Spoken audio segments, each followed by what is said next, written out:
background on me, I grew up in, actually, I want to start off by just saying thank you for doing this and highlighting Whitney and I as just veterans in general, but, people in this space. But I want to say thank you specifically because I think bringing to the forefront the idea that it's important for veterans to transition successfully, whether it be into real estate investing or whatever.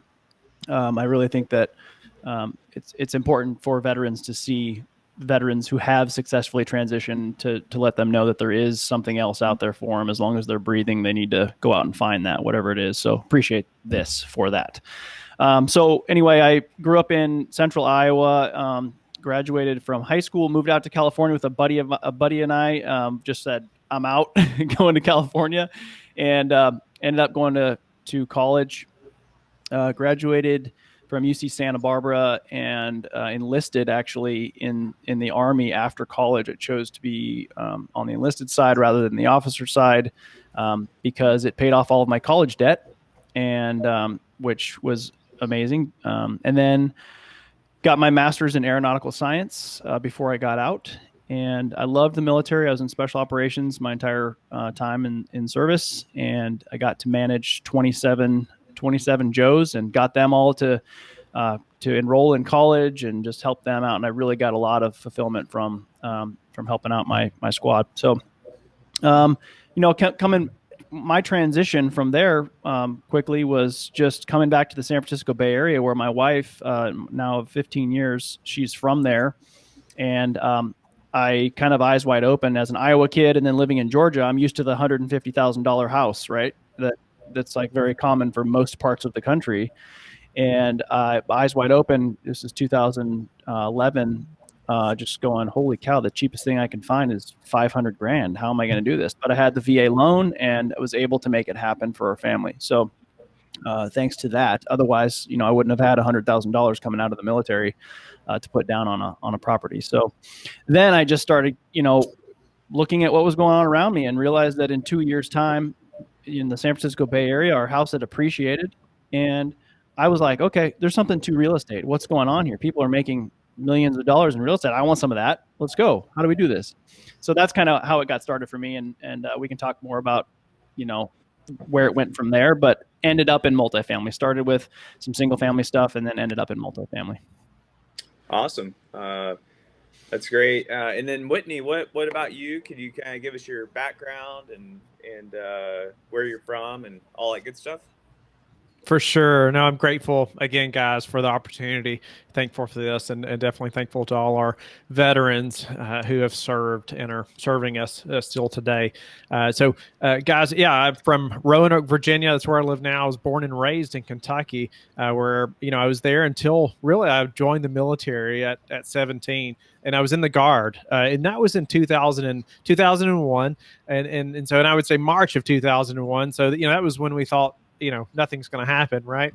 But I had no idea that obviously our nation would be attacked and at war just a few months later. But joining, I just knew it was the right thing to do. I was committed to it. I'm like, no, this is just the right thing to do, to go and serve. And so it was almost that simple to me, really. It wasn't a big thought out process, but I just thought, no, I should go serve. And so I signed up.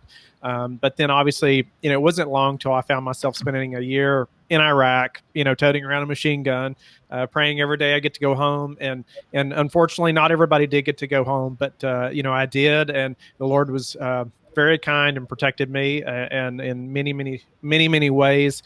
So came home and, was trying to figure out what I was going to do. I had no idea, right? And Eric talked about that transition, and but I didn't know what I was even qualified to do. I didn't have any college, and so I thought, what am I going to do as a career? Law enforcement seemed like obviously just a great pathway from the military. I love the structure and the discipline, the uniform. And so quickly got hired, out of 1,200 applicants and only five positions, I was hired with Kentucky State Police. Loved working the road. It was, I would have done it for free when we first got hired. But quickly found out that, guys were retiring with like 25 years of service or more, making $40,000 a year or less. and plus the schedule was horrible. Passed my new bride in the hallway, the first whole year of marriage, just, opposite schedules. And the writing was eventually on the wall that this was not what was best. So I had to find something else. That was in 2009.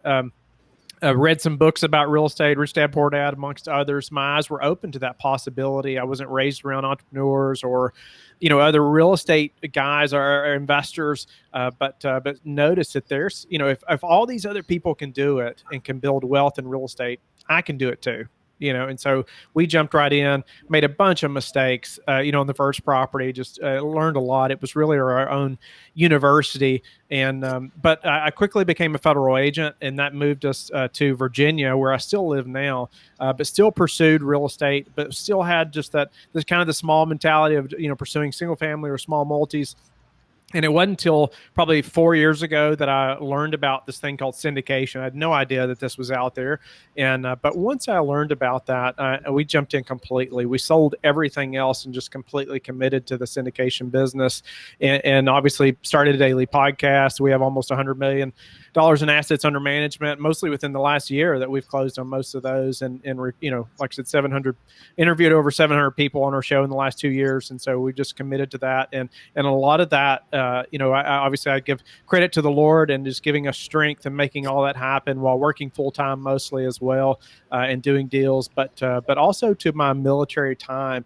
And I just call it my never give up mentality that, when I was overseas, it's not an option to give up. Right. And when we're working the road as an officer, it's not an option, it's just not an option to give up. And so I contribute a lot of that to that training and that time spent, in uniform to our success now. And so I'm happy to get into any of that.